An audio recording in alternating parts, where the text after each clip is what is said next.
गोपाल माधव दास जी, हमारा एक प्रश्न है, जी जी, क्या प्रश्न? कृपया उसका उत्तर दें। हाँ बताएं। हमारे पास सब कुछ होते हुए भी जीवन में शांति और सुख नहीं है, क्यों नहीं है? अच्छा हाँ, क्या करें इसके लिए, अच्छा अच्छा, ठीक। बताएं प्लीज़। तो आपका प्रश्न तो ऐसे बहुत अच्छा है सिंह साहब, और ये बहुत ही सामान्य प्रश्न है और आप ही का नहीं है, संपूर्ण मानवता की ये प्रश्न है। जितने भी मनुष्य हैं उन सबका यही प्रश्न है कि जीवन में उनके पास सब कुछ है, पद है, प्रतिष्ठा है, मान है, मर्यादा है, परिवार है, संसार के सारे सुख भोगों के पास है, अरबपति खरबपति हैं। लेकिन आप देखेंगे जितना ही पैसे वाले हैं, जितना ही पद वाले हैं, जितना ही वो परिवार वाले हैं, उतना ही वो दुखी है। तो इसका बड़ा सीधा सा उत्तर श्रीमद् भागवत में आता है। भगवान आपके जो है इसका उत्तर देते हैं श्रीमद् भागवत में, और वो कहते हैं कि कौन से किससे कहते हैं? अपनी माता अदिति से कहते हैं, अदिति से कहते हैं। और भगवान का जो एक पहला एक अवतार था उनका, उनको कहते हैं, क्या कहते हैं, कपिल, कपिल भगवान का कपिल अवतार, जिसमें उन्होंने सांख्य दर्शन का प्रतिपादन किया था। तो भगवान कपिल कहते हैं अपनी माता को, देवहूति, अपनी माता को कहते हैं कि माँ, ये जो तुम्हारा प्रश्न है बहुत सामान्य प्रश्न है। मनुष्य संसार में इसलिए दुखी है क्योंकि, सीधा मैं बड़े सामान्य शब्दों में बताता हूँ कि मनुष्य संसार में इसलिए दुखी है, वह संसार को अपना मानता है। यह शरीर इस संसार में मिला है और शरीर के अंदर विराजमान मैं आत्मा जो बोल रहा हूँ, मन और इंद्रियाँ और आत्मा, ये सब इस शरीर से अलग है। तो हम और शरीर में हम रहते हैं।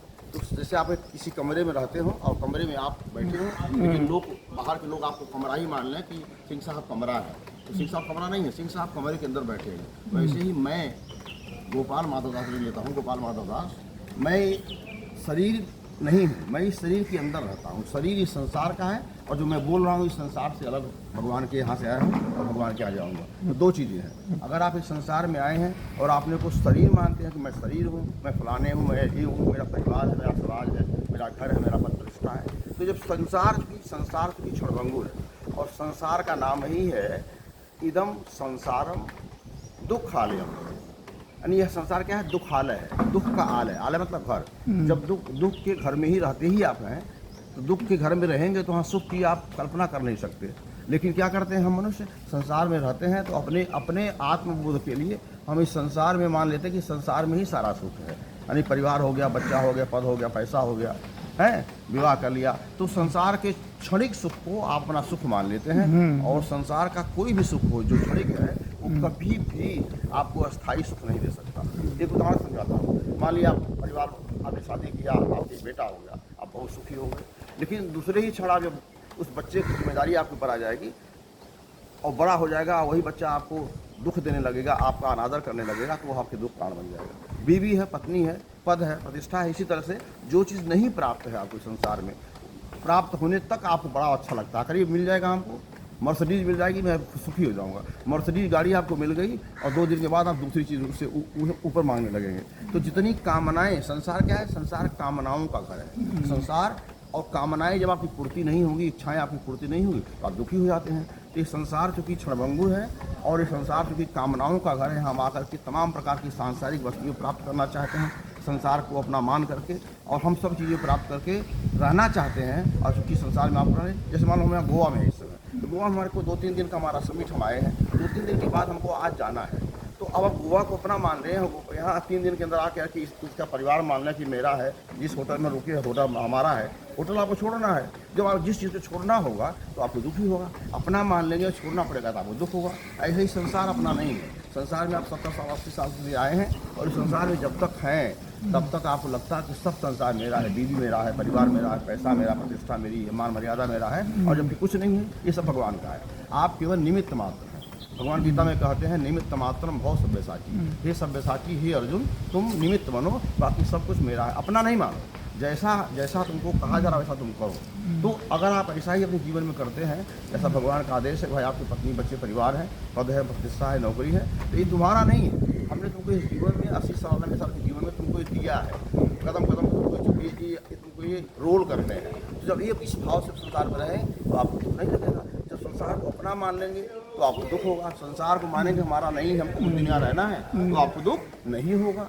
तो आपको कहते हम दुखी बहुत है। दुखी इसलिए है कि आप संसार को अपना मान लिया, आपने बेटा बेटी परिवार को, समाज को, प्रतिष्ठा को, मान मर्यादा को अपना मान लिया। आपका नहीं, आपको मिल रहा है अच्छी बात है, नहीं मिल रहा है और अच्छी बात है। इस भाव से रहेंगे तो आपको संसार में अभाव में भी दुख नहीं होगा। और इस भाव के साथ रहेंगे सब कुछ मेरा है तो स्वभाव में भी रहेंगे, यानी सारी चीज़ें रहेंगी, अभाव नहीं रहेगा, फिर भी आपको दुख रहेगा। ठीक है, तो आपके प्रश्न का उत्तर हो गया।